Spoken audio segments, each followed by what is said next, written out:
Hello' ছাত্ৰ-ছাত্ৰীসকল, তোমালোক কেনে আছা? আশা কৰোঁ সকলোৱে বহুত ভালে আছা। আজি তোমালোকৰ মাজত আন এটা ভিডিঅ' লৈ আহিছোঁ। ক্লাছ 11 অৰ্থাৎ ফাৰ্ষ্ট ইয়াৰৰ জিঅ'গ্ৰাফী অৰ্থাৎ ভূগোলৰ যিটো 2 নম্বৰ চেপ্টাৰ আছে গঠন আৰু ভূ-প্ৰাকৃতি, তাৰ পৰা কেইটামান তোমালোকৰ কাৰণে ইম্পৰ্টেণ্ট কুৱেশ্যন এনচাৰ আজি এইটো ভিডিঅ'ত ডিছকাছ কৰিম। চ' ছাত্ৰ-ছাত্ৰীসকল ব'লা ভিডিঅ'টো আৰম্ভ কৰোঁ। প্ৰথমতে চোৱা 1 নম্বৰত আছে তলত দিয়াবোৰৰ পৰা শুদ্ধ উত্তৰ বাছি উলিওৱা। সেই উত্তৰটো চোৱা, হিমালয় পাৰ্বত্য অঞ্চলৰ কোন অংশত আমি কাৰেৱা গঠন হোৱা দেখা পাওঁ? ইয়াৰ উত্তৰটো তোমালোকে চাই লোৱা, সিফালে আছে, মই শ্বৰ্টকৈ তোমালোকক দেখুৱাই আছোঁ। ইয়াৰ উত্তৰটো চোৱা, ঘ নম্বৰটো কাশ্মীৰ হিমালয়। 2 নম্বৰটো চোৱা, লোকটক হ্ৰদ কোনখন প্ৰদেশত অৱস্থিত? ইয়াৰ উত্তৰটো চোৱা, গটো হ'ব মণিপুৰ।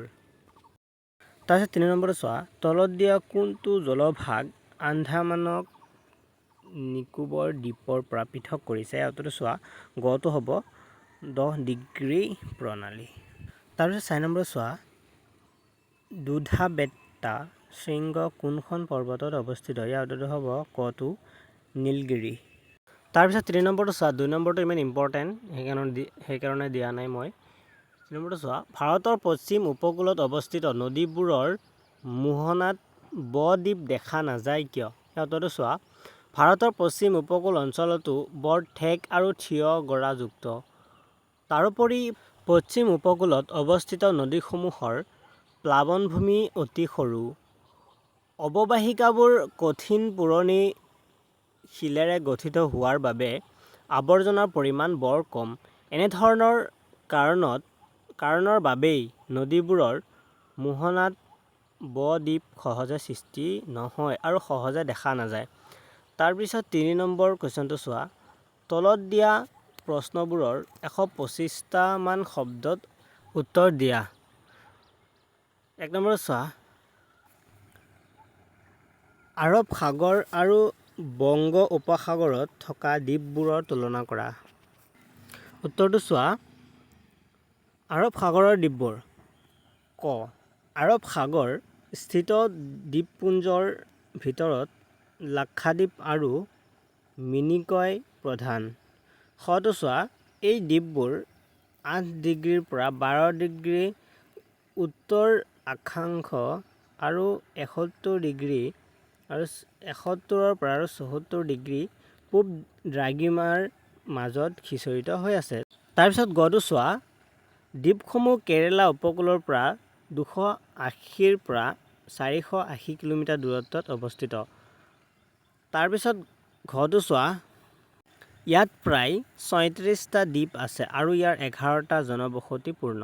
তাৰপিছত উঙটো চোৱা, আৰৱ সাগৰত স্থিত দ্বীপপুঞ্জৰ ভিতৰত মিনিকয় আটাইতকৈ ডাঙৰ দ্বীপ আৰু ইয়াৰ আয়তন 453 বৰ্গ কিলোমিটাৰ।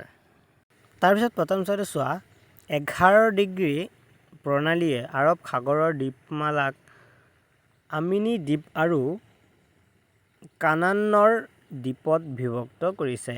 বংগ উপসাগৰৰ দ্বীপবোৰ চোৱা। ক, বংগ উপসাগৰত প্ৰায় 572টা দ্বীপ আছে। খটো চোৱা, এইবোৰ 6° উত্তৰ আৰু 14° উত্তৰ অক্ষৰেখা আৰু 92° পূব আৰু 94° পূব দ্ৰাঘিমাংশৰেখাৰ মাজত অৱস্থিত। তাৰপিছত গটো চোৱা, বংগ উপসাগৰৰ দ্বীপমালাক উত্তৰৰ আন্দামান আৰু দক্ষিণৰ নিকোবৰ দ্বীপপুঞ্জ দুটা প্ৰধান ভাগত বিভক্ত কৰিছে। তাৰপিছত ঘটো চোৱা, এই দুয়োটা দ্বীপপুঞ্জক 10° প্ৰণালীয়ে পৃথক কৰিছে।